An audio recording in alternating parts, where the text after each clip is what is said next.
That piece of junk is a perfect fit for you. My son-in-law sneered when my late husband left me a rundown gas station. But when I found the bronze key and opened the hidden door, I uncovered a secret that would ruin his entire life. I'm glad you're here. Stay until the end and tell me what city you're watching my story from. I want to know how far it has reached. The small room behind the church was cramped. It smelled of old wood, and the air was so stuffy I could barely breathe. I chose a chair in the corner, trying to shrink into myself as if I could escape the prying eyes that examined me. My daughter Sarah sat at the head of the table next to her husband Michael. Little Lily, my 9-year-old granddaughter, clung to her mother, her big round eyes wide with confusion. I knew Michael had never liked me. He always pretended to be polite, but in every word and every sideways glance, I felt his contempt. Mr. Thompson opened the folder and began to read, his voice a monotone drone, reciting every line of the will David had left. Sarah was left a small savings enough to cover a few years if she managed it carefully. I saw Michael clench his fist and purse his lips, clearly annoyed. He had surely expected more. A house, a piece of land, or at least something of greater value than that small sum. Sarah lowered her head without a word. She gently placed a hand on Lily's shoulder as if trying to comfort the child, or maybe to comfort herself. Then Mr. Thompson looked at me. "Mrs. Emily," he said slowly, "according to Mr. David's will, you will inherit the Stargas station." The room fell silent. I felt every gaze fixed on me, but I didn't look up. The Stargas station. That name held so many memories. It was where David started his working life, where he poured his sweat and heart from the time he was a young man. But now it was nothing more than a pile of rusted junk lost on the outskirts of Chicago. Nobody stopped there anymore. Nobody even looked at it. I knew it, and clearly everyone else in the room knew it too. Suddenly, a harsh laugh broke the silence. Michael slammed his hand on the table and looked at me with a mocking grin. "That piece of junk is a perfect fit for you," he repeated with scorn. "I thought Sarah's inheritance was pathetic, but it turns out yours is even worse." Some relatives chuckled under their breath. Others just shook their heads as if I were a complete joke. They whispered among themselves, but I heard every word as clearly as if they were shouting each one a knife in my heart. Did Emily really think they'd leave her anything important? I never liked her since she joined this family. Every sentence was a blow to the chest. I knew they never accepted me. From the first day I came into David's family, a poor girl from a small town in Illinois, they looked down on me. "She's not on our level," they'd say. "She just got lucky catching David." But I never cared about wealth. I loved David, and he loved me. Together we built a family. We had Sarah. We lived a simple life, but it was full of love. And now with him gone here, I was alone, surrounded by whispers that held not a shred of compassion. Sarah looked at me with tear-filled eyes but said nothing. I knew she was torn, that she wanted to defend me, but didn't dare speak up in front of Michael. She had always been like that, afraid of displeasing him, afraid of the relatives' criticism, afraid of making things worse. I don't blame Sarah. I just felt sad for her and for me, both of us trapped by the glares, the words, and the expectations of others. The reading of the will ended in a heavy, tense atmosphere. Everyone slowly got up. The murmuring started again, but I didn't want to hear any more. I just wanted to get out of there to escape those looks of pity and ridicule. As I walked through the door, Michael suddenly approached me, a smile on his lips, as sweet as it was fake. "Mom, I was just kidding earlier. Don't be so tense," he said, his voice soft but loaded with intent. "I think you should sell the gas station to me. I have a contact who will buy it instantly. Why would you want to keep that pile of junk?" He patted my shoulder as if trying to console me, but I felt the pressure in every touch. I nodded slightly without looking him in the eye.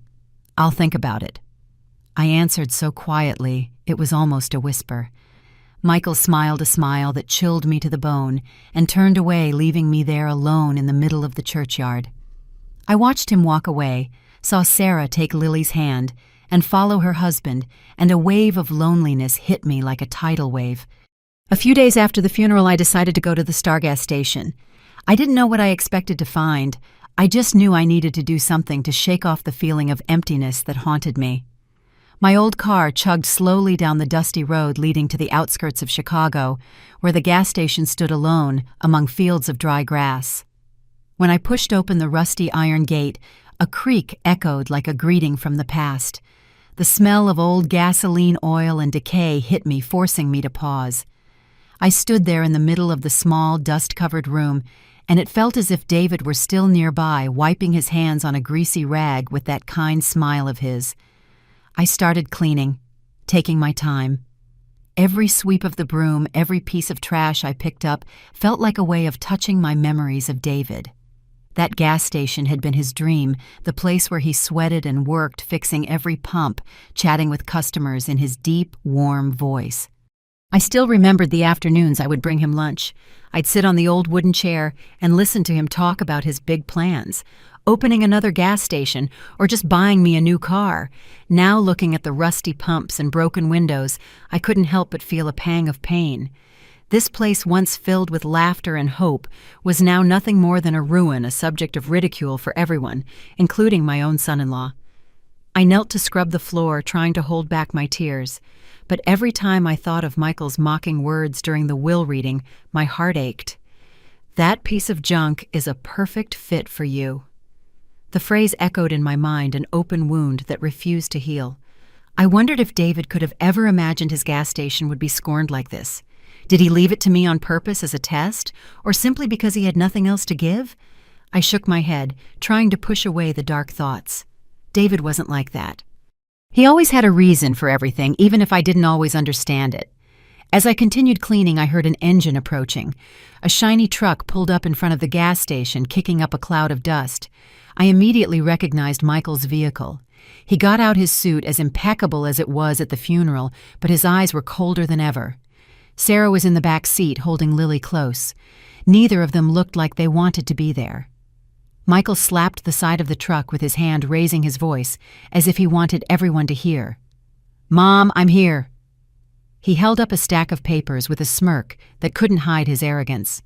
"Here's the transfer contract for the gas station. I already got you an excellent price. Sign it and let's get this over with." I stood up straight, wiped my hands on my apron, and tried to keep my voice steady. "I haven't decided yet, Michael. I need more time." My words were soft, but inside I was seething. Did he really think I was naive enough to sign immediately just because of a few nice words? Michael raised his eyebrows.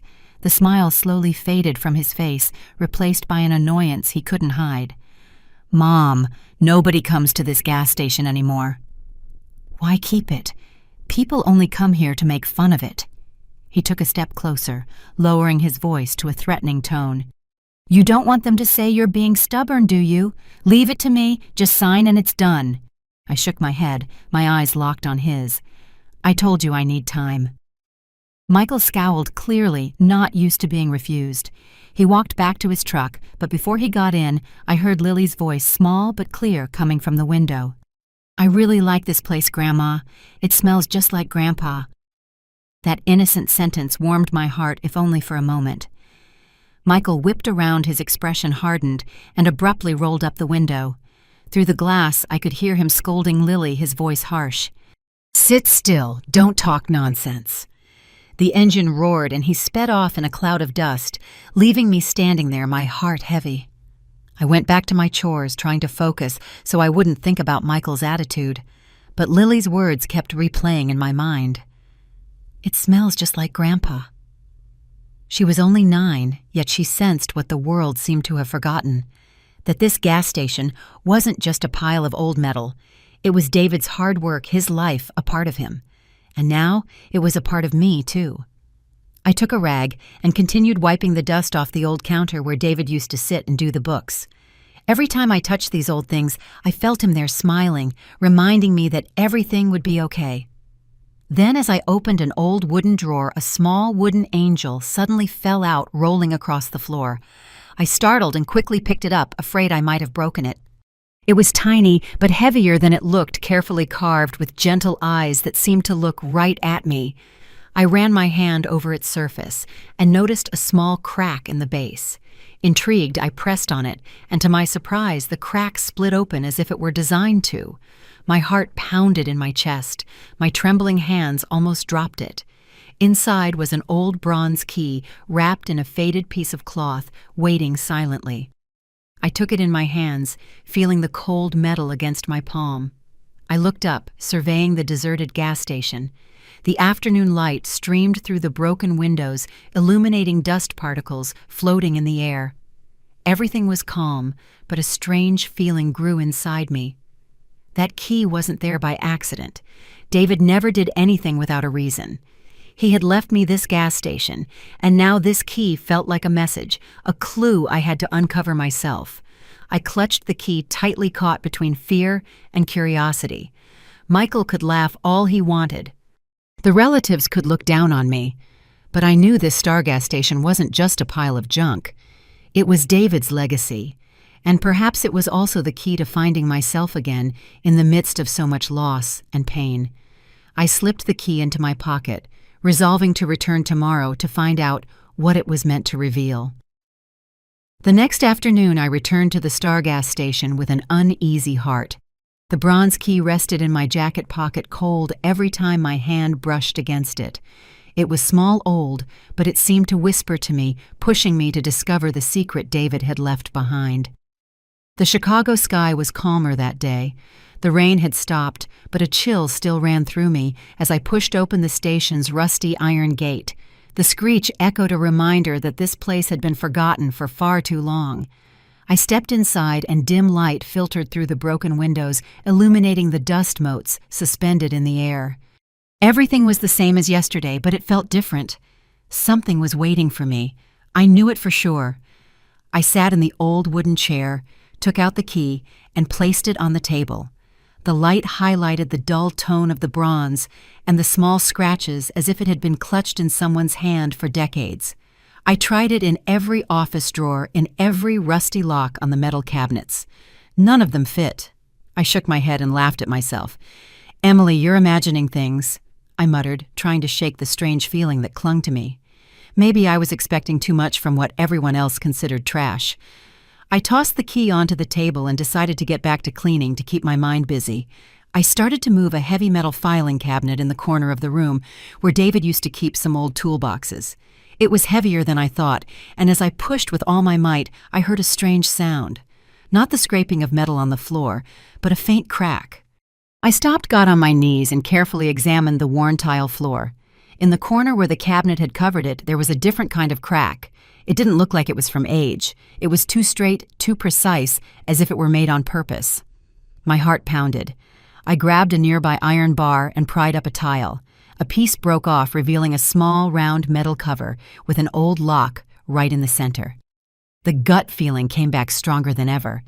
I rushed to the table, grabbed the bronze key, and with a trembling hand, I inserted it into the lock. It fit perfectly, as if it had been made for it. I turned the key. A dry click echoed, kicking up a small cloud of dust. I pulled on the metal cover. It was heavy, but I didn't stop. Underneath was an old wooden ladder leading down into a dark space. A musty smell rose up, as if the place had been sealed for decades. I took the flashlight from my bag and aimed it down. The steps were covered in dust-stained but sturdy. I wanted to go down to know what was waiting for me, but a part of me was scared. What had David hidden, and why did he never tell me? Just as I placed my foot on the first step, the sound of an engine outside interrupted me. My heart leaped. I slammed the cover shut, threw a nearby tarp over it, and sat in the chair pretending to write in an old notebook. The gas station door flew open and Michael walked in, holding a bag of coffee and a box of pastries. His smile was as fake as ever, but his eyes were cold, calculating as if he were sizing everything up. "Sarah said to bring this to you, Mom," he commented, placing the bag and box on the table. "By the way, let me remind you of something. You can be stubborn, but this gas station isn't worth keeping." I nodded, trying to keep my voice calm. "Thank you, Michael. I'll think about it." But his gaze never left me. He walked around the room slowly as if looking for something. His eyes lingered for a long time on the corner covered by the tarp where I had just hidden the cellar door. I felt my heart stop. Had he noticed something? I hurried to speak, my voice trembling slightly. "How are Sarah and Lily? Is the little one okay?" Michael turned back. The smile returned to his face, but it was still loaded with intent. Sarah is the same as always worrying about Lily, to the point she's not eating or sleeping. And Lily, you know Mom, that girl is always saying nonsensical things. He emphasized the word nonsensical, as if trying to remind me of Lily's words the other day about her grandfather's scent. Mom, I'm serious. Don't let this gas station keep making you suffer. Sell it, let me handle it. I only want what's best for you. I forced a smile, avoiding his eyes. I know you're worried about me, but I need time. This is the last piece of David I have. I want to hold on to it a little longer. Michael shrugged, but I clearly saw the annoyance in the way he clenched his fists. Suit yourself, he said in a cold voice, but don't take too long. Not everyone is patient. He turned, but not before casting another glance toward the tarp, and walked out to his truck. The engine roared, and the vehicle disappeared in a cloud of dust. I sank into the chair, sighing in relief, though my heart was still heavy. Michael didn't just come to convince me. He was suspicious of something. I could feel it. The way he looked at the tarp, the way he spoke as if he knew I was hiding something. I looked at the bronze key on the table. It felt like it was looking back at me, challenging me to discover the secret David had left. That night, after dinner at my house, I went back to the Star gas station when everything was pitch black. Chicago was unusually quiet. All I could hear was the chirping of crickets and the wind rustling through the dry grass. I stood in front of the station door, flashlight in hand, wearing David's old work gloves like a lucky charm. My heart was pounding, not just from fear, but from the strange feeling that I was about to touch a part of David I had never known. I took a deep breath. I pushed open the rusty iron gate. Its creak sounded like a warning, but I didn't stop. I had come too far to turn back. I pulled back the tarp covering the cellar door.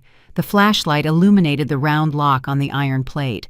The bronze key was cold in my hand, and as I inserted it, a click sounded again like an invitation. I opened the cover. An old wooden staircase appeared dark and mysterious.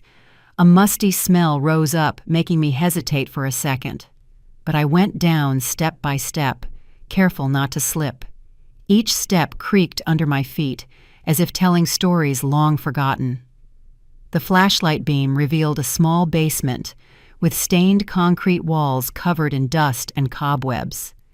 In the center there was an old desk, a crooked filing shelf, and a large safe that stood like a guardian. I approached the desk, the flashlight trembling in my hands. On the table lay a worn leather notebook covered in dust. I opened it and saw yellowed pages filled with strange numbers and symbols written in faded black ink. I didn't understand any of it. They were David's notes, but they made no sense to me. I flipped through the pages one by one, looking for a clue, an explanation, but I only found more confusion. David. My David. The man I shared more than 30 years with, who always told me everything, had kept such a huge secret. I opened the desk drawer. My heart pounded as I saw the sealed envelopes arranged inside. I opened one and my heart stopped when I saw an ID with David's picture, but with a completely different name, Carlos Mendoza. I opened another envelope. This time it was a passport, also with David's photo, but with the name Eduardo Ramirez. Trembling, I laid them on the table, my head spinning. Why did David need these things? Who was he really, the man I loved, Sarah's father, the one who held me every night and spoke of simple dreams? Did he have another life I never knew about? I sank into the chair, my hands on my head, trying to stop the flood of thoughts, but I couldn't. I needed to know the truth. I got up and walked to the large safe in the corner of the basement. The bronze key once again fit perfectly into the lock. I turned the key, the metallic click sounded loud, and the safe door slowly swung open. Inside were stacks of dollar bills tied with rubber bands that at a glance amounted to millions. I had never seen so much money in my life. In addition, there were folders of documents stamped with the word secret and a small wooden box with several USB drives. I took one in my hands, small, but surprisingly heavy, as if it held an entire world I wasn't ready for. At that moment, the sound of footsteps came from outside the gas station. I jumped, almost dropping the USB drive. Footsteps clear heavy on the gravel. I immediately turned off the flashlight. My heart was pounding in my chest. I ran up the stairs, closing the cellar hatch, careful not to make a sound. Through a crack in the window, I saw a car's headlights illuminate the place with a blinding glare that forced me to squint. Two unknown men dressed in black jackets were right in front of the gas station, talking in low voices. One held a cell phone and shone a flashlight on the office area. The beam of light passed over the cash register where I had been sitting just minutes before. I pressed myself against the wall, barely breathing, fearing that any noise could give me away. My heart was beating so loud I thought they could hear it. "Nobody's here," one said in a hoarse voice. "Are you sure it's here?" the other replied coldly. "Positive. She was here all day. If there's something, it has to be here." I didn't know exactly what they were talking about, but one thing was clear.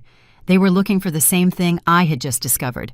That basement, those documents, the money, the USB drives, were what someone was desperate to get their hands on. I weighted my back, soaked with sweat, until the roar of their motorcycle faded into the darkness. I sank to the floor, gasping, still clutching the bronze key in my hand. It was then that I truly understood. The Star gas station wasn't just David's inheritance. It was the center of a huge secret, a secret that many would do anything to possess. I looked towards the hatch, feeling a mix of fear and anger. David had hidden this from me all those years, but he had also left me this a responsibility I didn't know if I was strong enough to bear. The next morning I opened the Star gas station, but the peace I once felt was gone. As I bent down to pick up a piece of paper the wind had blown under the door, I discovered a white envelope trapped underneath. My hand froze, a bad feeling running through me. I picked up the envelope. It was light, but when I opened it, the single sheet of paper inside made my heart almost stop beating. Just one sentence written in sharp, angry strokes. "You'd better not touch what your husband left behind." No signature, no name, just a warning as cold as the edge of a knife. I tucked the note into my jacket pocket, trying to appear calm, but in my head questions were swirling. Who left it? What did they know about the basement, the documents, the money, and most importantly, how much did they know about David? I looked around the gas station and clutched the cross hanging from my neck, whispering a prayer, although the fear still clung to me like the darkness outside.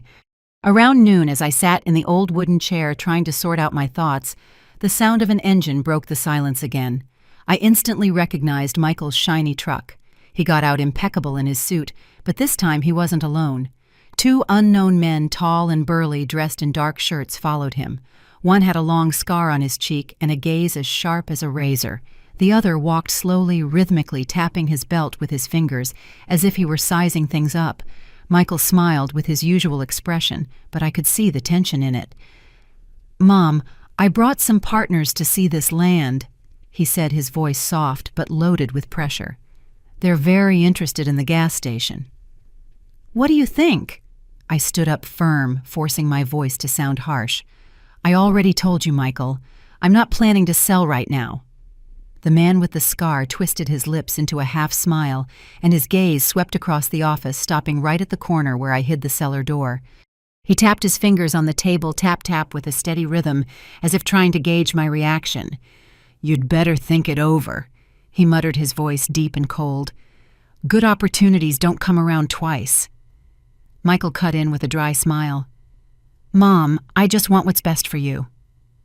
This gas station is worthless now. Sell it, and you'll have money to live comfortably." I looked him straight in the eye, silent. I knew this wasn't just about buying the gas station. He wanted something bigger, what I was hiding in that basement. In the end, Michael gave a signal and the two men left. Before getting into his truck, he turned to me, lowering his voice. "Don't make me repeat myself. I don't want things to get complicated." His words, though soft, were a threat. When the truck disappeared in the distance, I stood there, my hand gripping the edge of the table, fighting the anger and fear boiling inside me. Michael was no longer just my son-in-law. He was becoming a danger, and I knew those men weren't ordinary business partners. I had barely calmed down when I heard hurried footsteps outside. It was Mrs. Davis, my neighbor from across the street, who ran in with a worried look on her face. "Emily, I saw some strange guys out there last night," she said with a trembling voice. "They were smoking and staring at the gas station for over an hour. I thought about calling the police, but they left before I could." I took her hand, smiling weakly to reassure her, though inside I felt like everything was falling apart. Were they the ones who left the note, or were they Michael's men? I thanked Mrs. Davis and promised to be careful, but as soon as she left, I collapsed into the chair, my head spinning out of control. That night, as I had just locked the gas station door and was preparing to drive home, a black car suddenly stopped on the other side of the street. The headlights shone directly in my face, so bright I had to squint.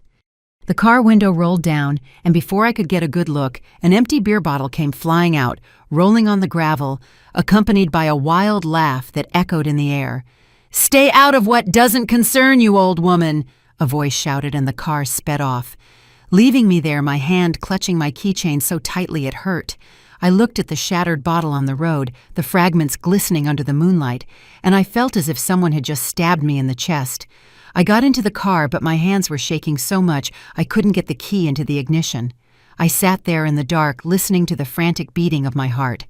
The warning on the paper, the look from the man with the scar, the wild laughter from the black car. It all felt like ropes tightening around me. I thought of David, of the years we spent together, of those nights he held me and talked about simple dreams. Could he have known that one day I would be pushed to such a dangerous edge? Had he left that basement on purpose for me to face the shadows he himself had hidden? Everything stayed the same until one Monday at noon. I was sitting in the kitchen, a cup of cold coffee in my hand, when the phone rang. Sarah's voice came through, filled with panic and trembling so much that I almost dropped the cup. "Mom, Lily was almost taken by a stranger at the school gate. The teacher said I sent someone to pick her up, but I obviously didn't send anyone." I felt my heart stop. I didn't have time to ask questions. I just managed to say, "I'm on my way," and ran to the car, my mind racing. Lily, my little granddaughter. Would someone be willing to harm her? The thought pierced me like a knife, and I slammed on the accelerator, not caring about the dusty road to the school. When I arrived, Sarah was at the school entrance, hugging Lily tightly. The little girl clung to her mother, her face still pale, her small hands trembling as she clutched Sarah's clothes. I ran to them, knelt down and hugged Lily, feeling the warmth of her small body in my arms. "It's your grandma. Are you okay, my love?" I whispered, trying to keep my voice calm so as not to scare her more. Lily nodded, but her eyes were still filled with panic, as if she still didn't understand what had just happened. Sarah looked at me with red eyes, her voice breaking. "Mom, if I hadn't answered, if the teacher hadn't asked, I don't even want to imagine." I took Sarah's hand and led them both to a quiet corner of the entrance to figure out what happened. Another mother, whose son was in the same class as Lily, said that a man in a white shirt and a baseball cap had come to the school saying Sarah had sent him to pick up the girl. He had a truck parked nearby with the door open as if ready to leave immediately. Luckily, Lily's teacher, who was always very careful, called Sarah before letting her go, when she found out it wasn't true. She kept Lily and the man left hastily, leaving no trace but a cold stare. Hearing that made my blood run cold. The image of the truck flashed in my mind, and I immediately thought of Michael.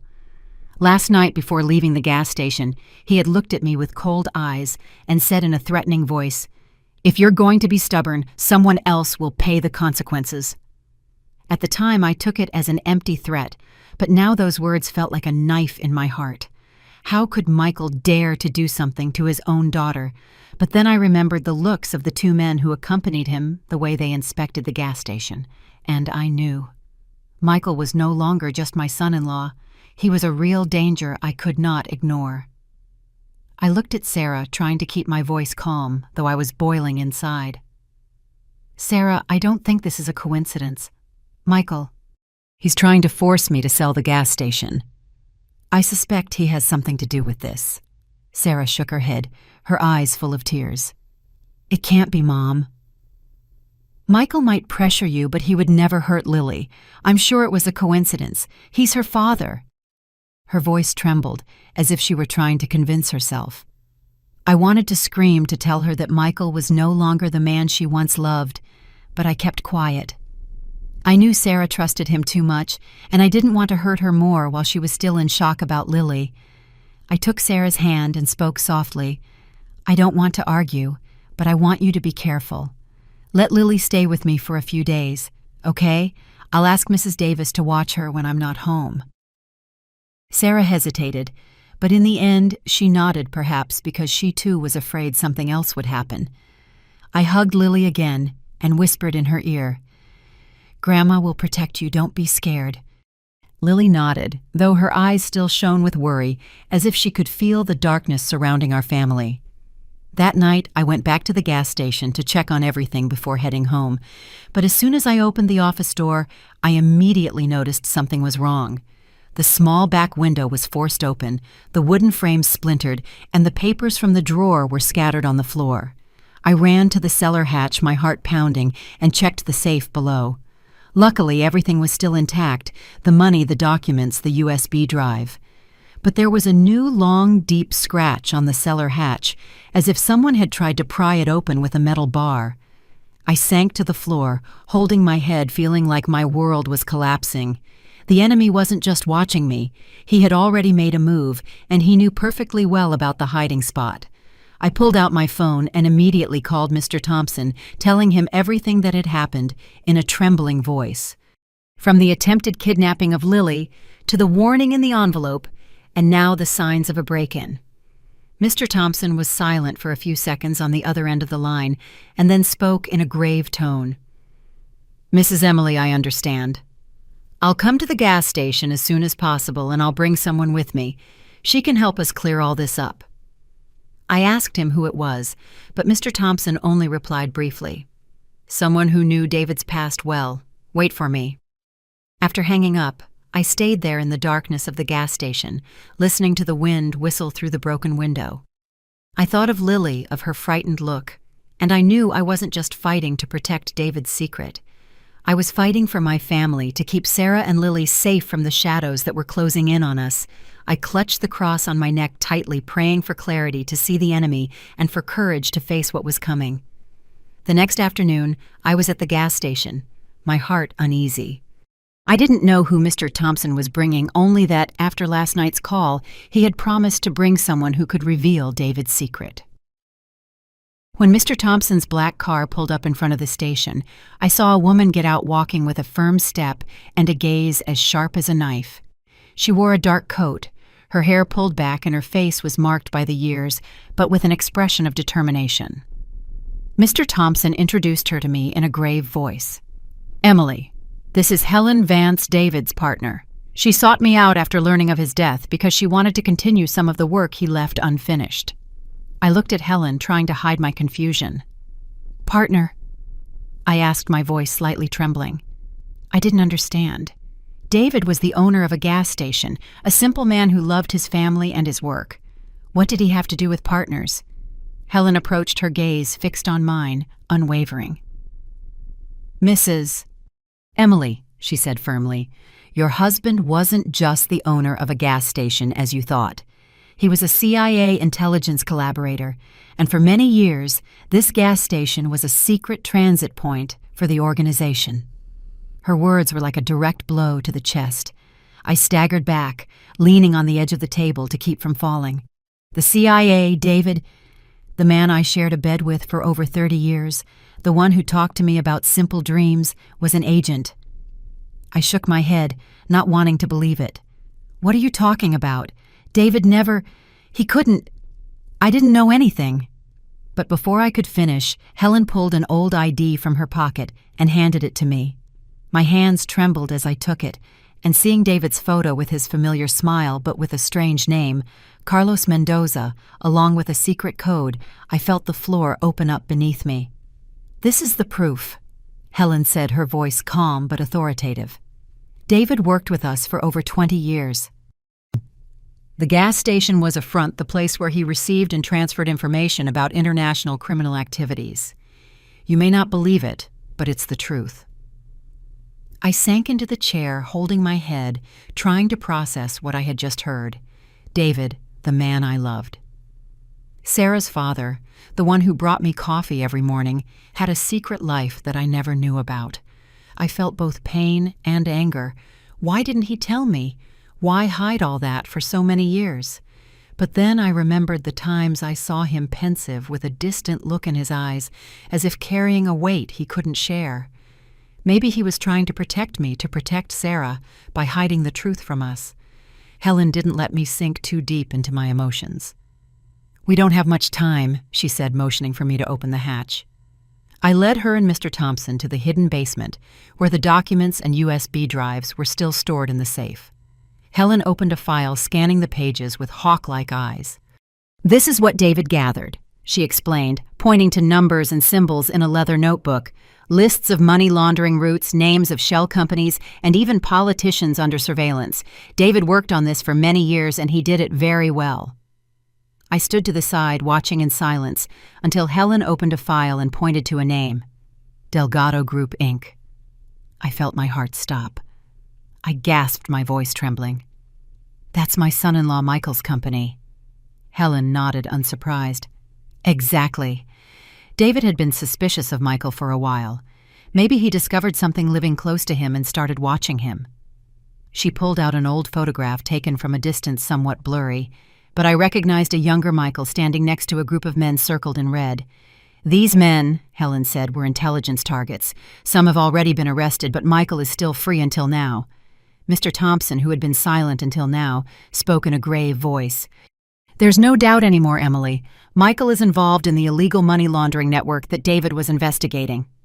He probably knew this gas station held evidence, and that's why he wanted to buy it at all costs." I clutched the file tightly, feeling a weight crushing my chest. Fear, anger, and pain swirled inside me.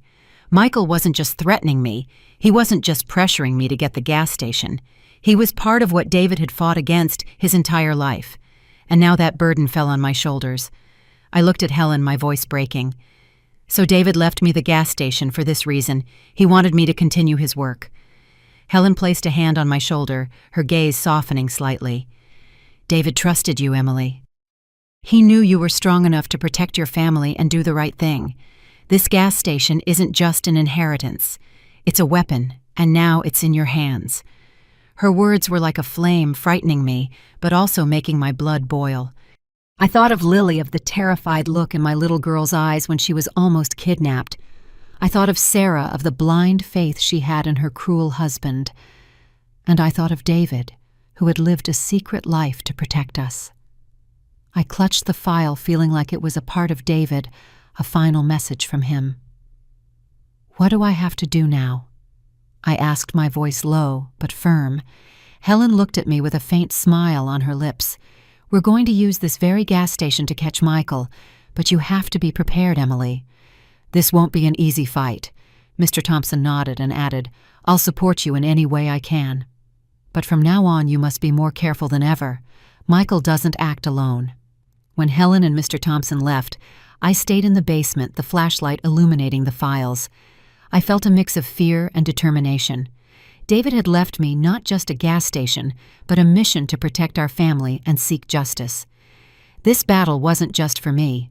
It was for Sarah, for Lily, and for the man I loved who sacrificed everything to keep us safe. The next day, I sat in the gas station with a heart as heavy as a stone. I had called Sarah, asking her to come alone and not to let Michael find out. Every time I thought about telling my daughter the truth, my heart broke.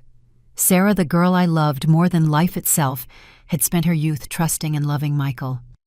How could I tell her that the man she loved was a criminal, someone capable of threatening his own family to get what he wanted? But I had no choice. The truth, no matter how painful, had to come out.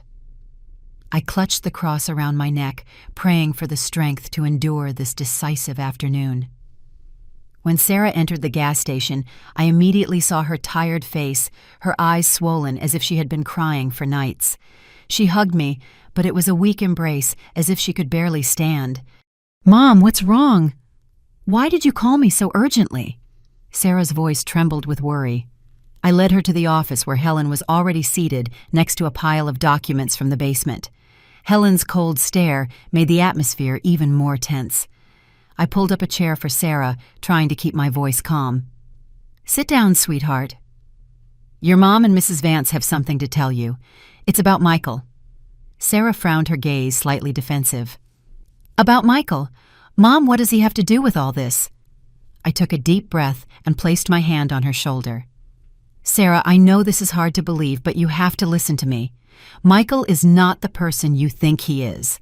I signaled to Helen, and she spread several documents on the table. Numbers, symbols, lists of companies. Everything pointed to Delgado Group Inc., Michael's company. I pointed to the name, my voice breaking. This is the proof. Michael is linked to an illegal money laundering network. Your father, he investigated it for years. Sarah shook her head. Her trembling hand brushed against the documents, but she didn't dare open them. It can't be, Mom. Michael just does normal business. He works hard. He takes care of me. He takes care of Lily. How could he— Her voice trailed off as if she were trying to convince herself. I felt my heart break seeing the desperation in my daughter's eyes. I wanted to hug her to tell her everything would be okay, but the truth wouldn't let me. Helen, without hesitating, placed an old, blurry but clear photo on the table. In the picture, a younger Michael appeared with a group of men circled in red.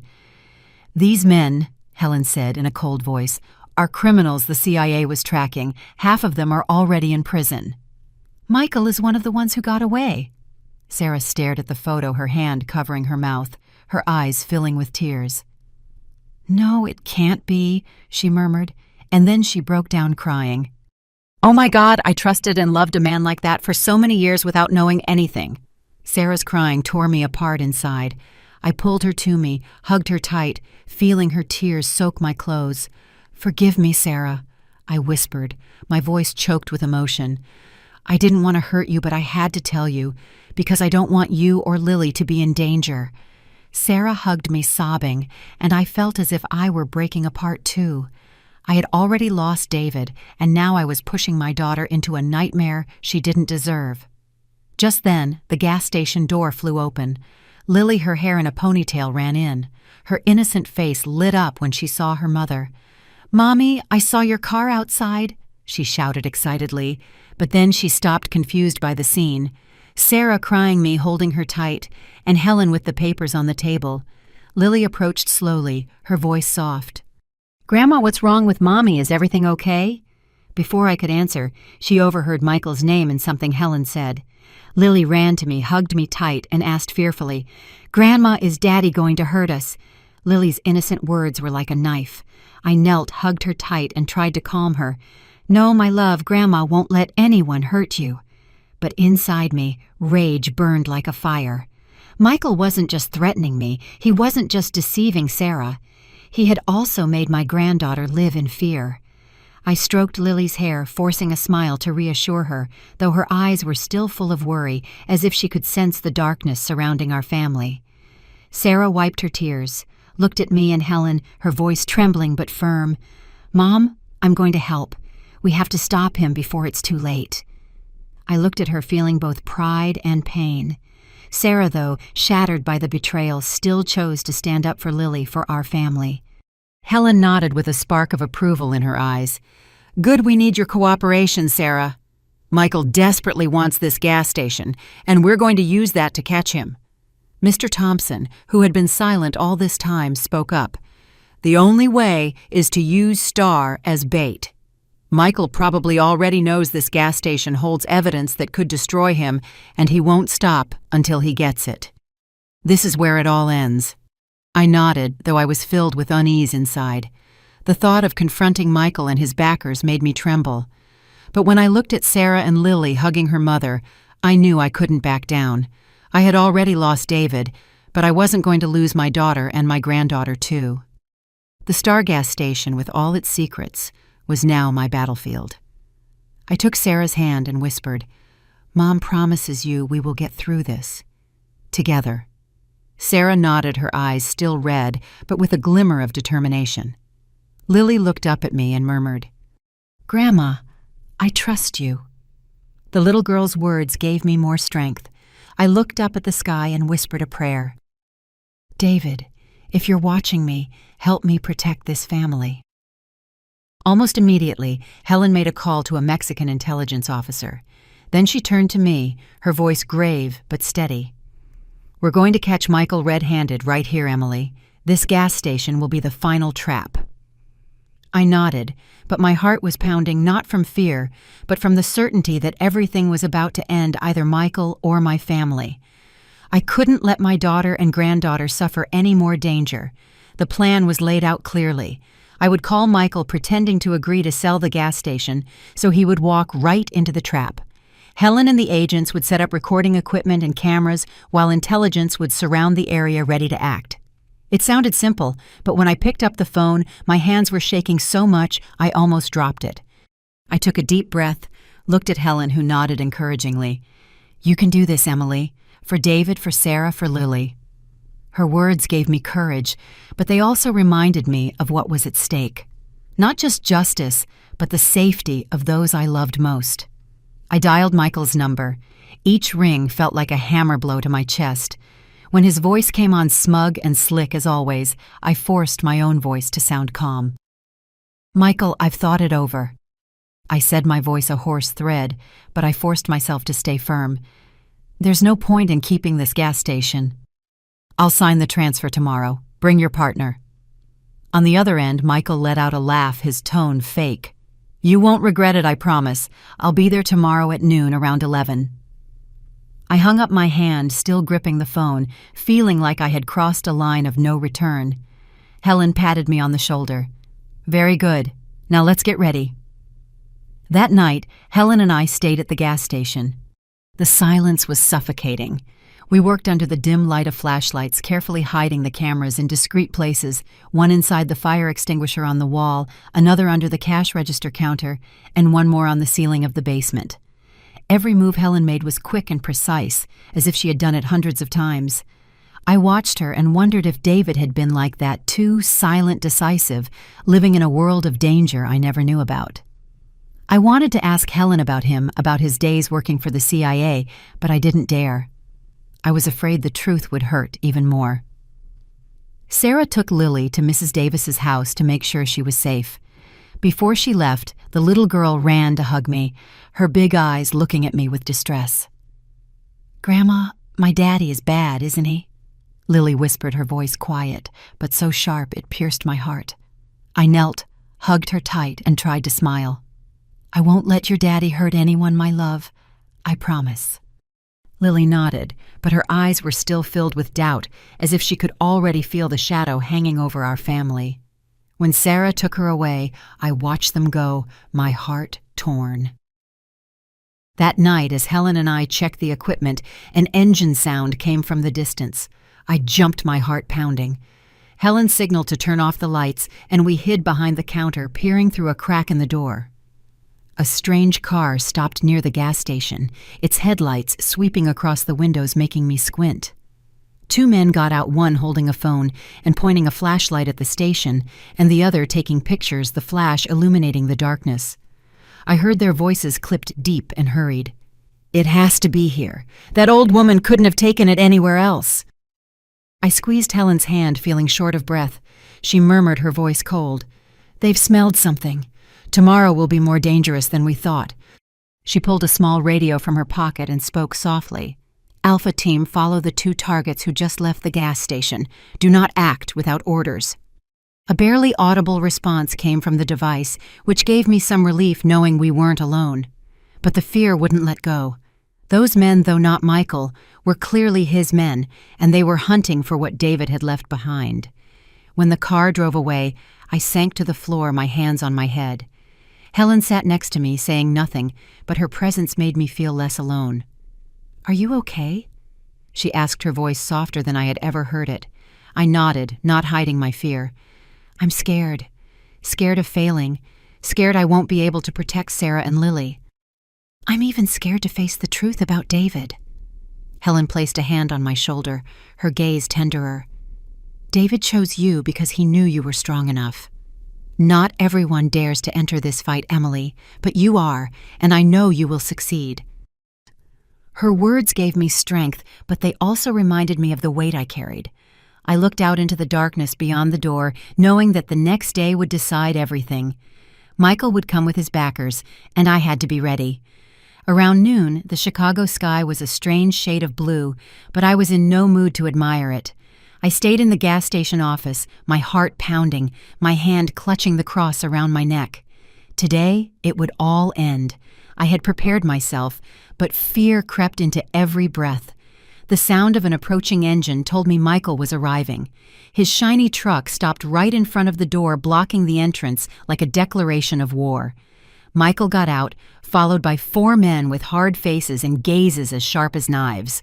I immediately recognized 2 of them, one with a long scar on his cheek, the same one who had thrown the beer bottle at me and laughed that night. The other, walking slowly, must have been the one who took the pictures of the gas station. I had never seen the other 2, but the way they looked at me chilled my blood. Michael entered and threw a stack of documents on the table. The sound of paper hitting wood echoed dryly.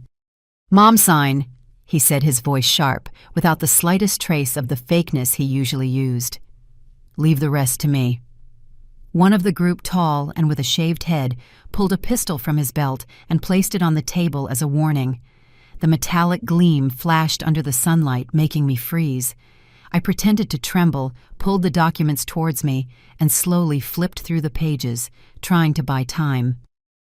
I need to read this carefully first," I said in a weak voice, though inside I was counting every second, waiting for Helen's signal. From the corner behind the counter, I sensed Helen's presence. She was still, her hand on the gun, hidden in her coat, ready to act. I glanced at her. Our eyes met for a moment, and I knew the time had come. I picked up the pen. I pretended to get ready to sign, but just then the gas station door burst open. A team of CIA agents stormed in, guns drawn, shouting firmly, "Freeze, hands up!" The shout shook the entire room, and I saw Michael jump, his face pale. One of Michael's men, the one with the scar, tried to raise his weapon, but Helen shot out like a lightning bolt. She kicked his hand hard. The gun clattered to the floor. Helen pinned him down, her knee in his back, with the determination of a true fighter. The agents quickly subdued the rest, cuffing them amidst shouts and curses. Michael was pressed against the table, his hands twisted behind his back as he yelled, "You have no right to arrest me. This is a setup to frame me. I'll sue you." But his voice cracked with desperation as the agents dragged him outside. I stood there, the pen still clutched in my hand, watching the scene as if it were a dream. Then I saw Sarah appear at the door, her face pale, tears streaming down her cheeks. She watched Michael being taken away, a mix of pain and bewilderment in her eyes. "Mom," Sarah whispered, coming closer to me. I hugged her tight, feeling every shaky breath she took. "I can't believe it. He really was like that." Sarah's voice broke, and I could only hold her tighter, holding back my own tears.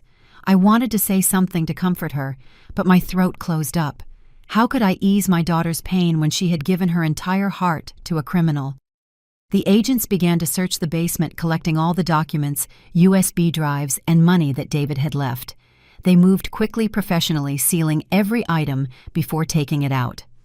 The basement, which was once David's secret, was now empty, as if its mission was complete. I just watched with a mixed feeling of relief and emptiness.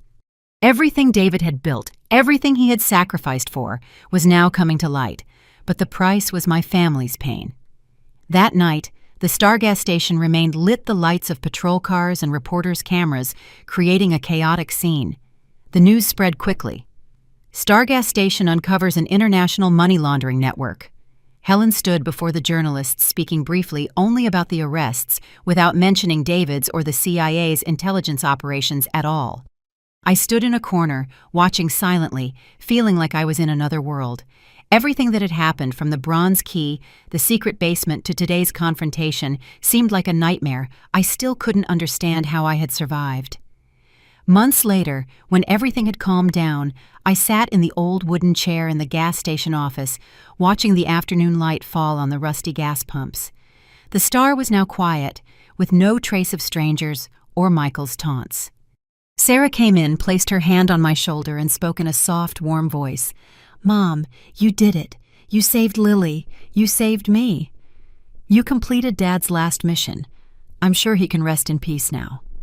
I looked at her, and I saw that her eyes shone brighter, though there was still sadness in them. Sarah was stronger than I had imagined, and that filled me with pride. Lily ran to me, hugged me tight, a radiant smile on her face. "Grandma, I knew you were a superhero," she exclaimed, and I let out a relieved laugh. I hugged Lily, felt her warmth, and knew that a new beautiful life awaited us. The Star gas station, with all its secrets and dangers, was once again what it should have always been. A quiet place, helping good travelers on their way without needing to attract attention.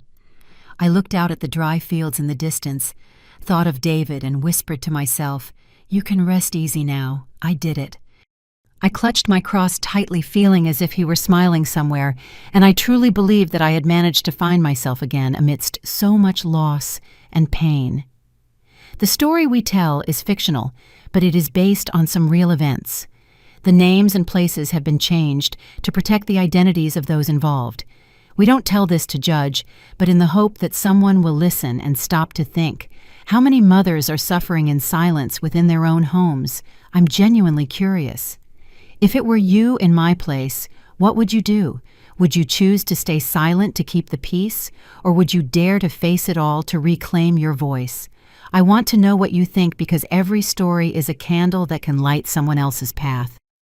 God always blesses, and I firmly believe that courage leads us to better days. Meanwhile, on the end screen, I'm leaving you two of the channel's most beloved stories. I assure you they will surprise you. Thank you for staying until the end.